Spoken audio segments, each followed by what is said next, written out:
બોલો ભાઈ, નામ શું છે તમારું? માનવભાઈ, શું શીખવાડો છો બનાવતા? હાલો શીખવાડો. જો માનવભાઈ આપણને હોળી બનાવતા શીખવાડે છે. વરસાદ આવ્યો, પાણી ભરાઈ ગયું, તો હોળી તો તરતી મૂકવી પડશે ને. એક કામ કરવું છે, મહુવાથી મુંબઈ જવું છે હોળીમાં બેસીને. કોને કોને આવવું છે? ઓહો હો, તો હોળી મજબૂત બનાવવી પડશે હો ભાઈ. દરિયામાં તરતા તરતા જવું પડશે ને. તો માનવભાઈ સરસ હોળી બનાવે છે. પછી જેને આવવું હોય બધા હોળીમાં બેસી જાજો. એવું કરવું છે? ક્યાં જશે?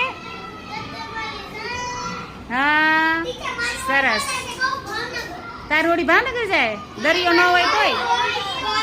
અરે વાહ, તાળી પાડો માનવ માટે. બહુ મસ્ત હોળી બની. આમ બતાય વચ્ચેથી.